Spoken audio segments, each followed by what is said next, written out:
Things that are on the horizons that we've talked about a little bit that we are working on. We heard a lot from in terms of construction workers and workforce. That seems to be a dominant theme everywhere you go, and we need more people working, contributing to their family and to their communities. And part of what we did in the Working Family Tax Cuts Act is incentivize people to look for new employment and through both no tax on tips, no tax on overtime, but also saying that taxpayers shouldn't have to subsidize able-bodied adults who are able to work and contribute to their community. We talked a little bit about health care, and one of the most important things we did from my perspective is working together with Governor Abbott. We were able to get $11.1 billion in reimbursement to the Texas taxpayer from the federal government that Texas had to spend during the open border policies of the Biden administration that were bad for our border communities and bad for the okay. $11.1 billion in reimbursement for Texas taxpayers from this bill as well. We all know that inflation, not only in ribeye steaks, but as we heard a little earlier, but inflation on all sorts of inputs was at a 40-year high during the previous administration. And one of the biggest challenges we had is dealing with trying to bring down the cost of so many basic commodities like food and gasoline and the like. And so you've heard a lot about the word affordability, but really that is what we've always focused on when it comes to trying to make sure that kitchen table issues are the most important to most of us, and we are working hard to try to make life more affordable and bring down some of those prices. So much in the bill, and I'm glad we were able to talk about a few of those things here today, and more than happy to answer a few questions. And if I don't know the answer, we've got a lot of great folks behind me who do. Yes, sir. Senator, you mentioned the previous administration's approach to what's being called an open border policy. We just experienced our third death at Camp East, Montana. Right. Is it time to reassess the oversight process that these facilities currently are undergoing? Well, I think oversight is always important, and I'm a firm believer that you can always do what you're doing better. And so, yeah, those deaths at the detention facility are regrettable, and we know that at least one of them is currently under investigation, others by suicide, and all of those are regrettable. But unfortunately, we've seen a focus by some people blaming the police, basically ICE, for enforcing laws that Congress has passed. And there's there's two options when it comes to law and order or anarchy and chaos. And we simply we cannot blame our men and women in blue or our Border Patrol or ICE for enforcing the laws that are passed by members of Congress. And we can't abide people interfering with the lawful exercise of their responsibilities. But yes, we need to continue to monitor these facilities, make sure people are treated humanely, and I believe they are.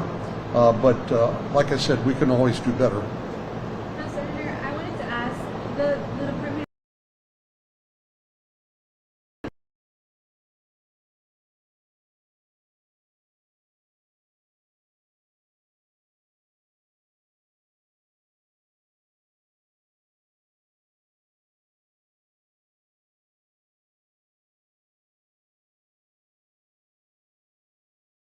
Of the new ICE detention Last final orders of deportation. In other words, they've had all their due process and they are waiting to be repatriated or removed to their home country. And these are people who simply have ignored the orders of the courts once they have been told that their asylum claim, for example, is not justified.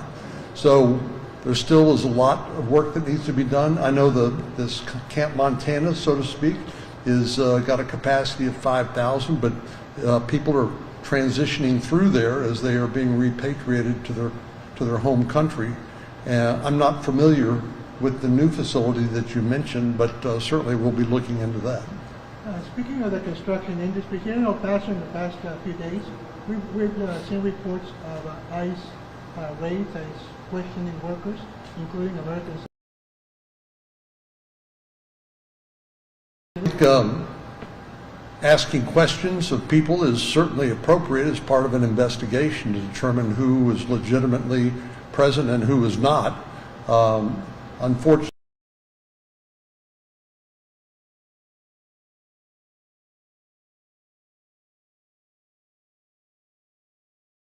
are members of the community who live here, and Border Patrol, ICE officials, they understand the importance of respecting the rights of American citizens, but they also need to be able to do their job and investigate and to separate American citizens from people who are defying our laws and not legally present. And concerning the deaths at Camp East Montana, that's 3 deaths in 44 days, which is a lot. I mean, how concerned are you? There doesn't seem to be a sense of urgency about the deaths. How concerned are you? Who's investigating? What should people know about? Well, they're being, one of those I know is being investigated, and they don't yet know the cause.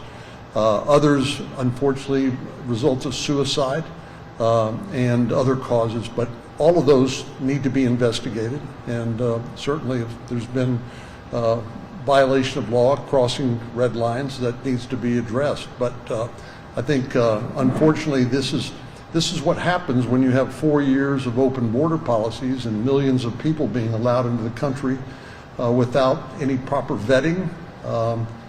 Look, legal immigration is the best thing that ever happened to America. It's what makes us the great country that we are today. But illegal immigration has been a disaster. And principally for border communities and folks who've been overrun, and the good folks at ICE and Customs and Border Protection who have been overwhelmed because they couldn't do their job because they were too busy transporting migrants or providing food or shelter or other things.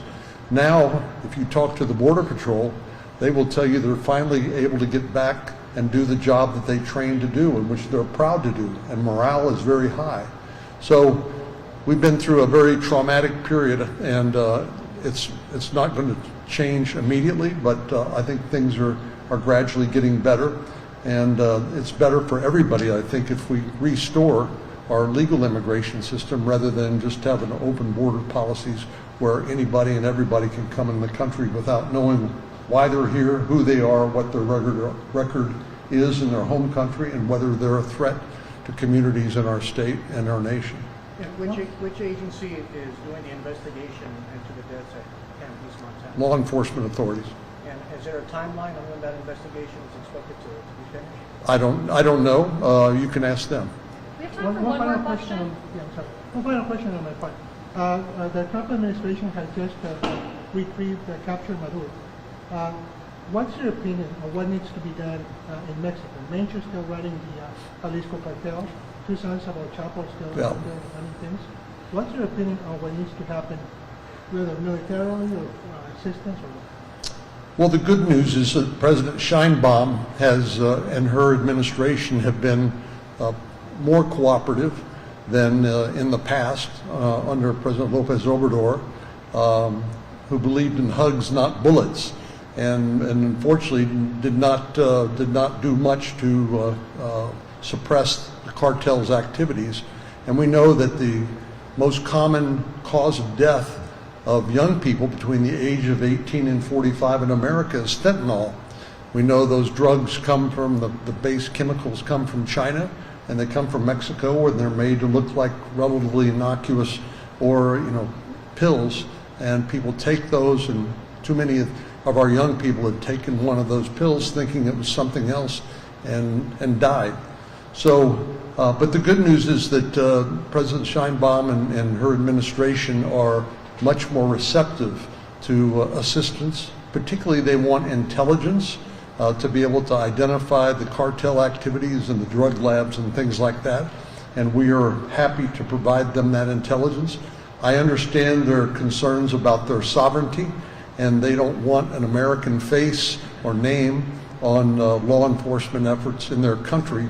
But the good news is they're willing to accept our assistance, and they're willing to extradite some of the worst of the worst to the United States for prosecution, because so many of these cartels are responsible for untold misery and the death of untold numbers of American citizens, and we just cannot tolerate that. So you want to boots on the We have ground? one more question over here. Sorry, you had a question, I believe? Yep. President, when it comes to the debate about all of these detention facilities that are being built here in El Paso County, we do have a lot of Democratic representatives, both in Texas Senate and Right. House of Representatives.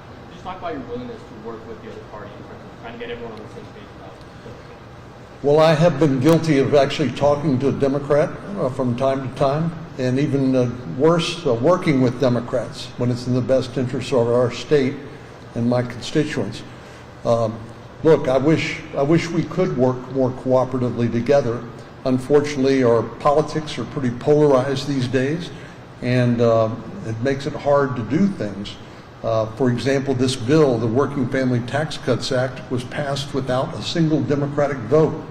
It was passed strictly with Republican votes. And, you know, if we were in a better place in terms of our politics, and we were less polarized, and people were actually interested in working together, we could do things like that together and more.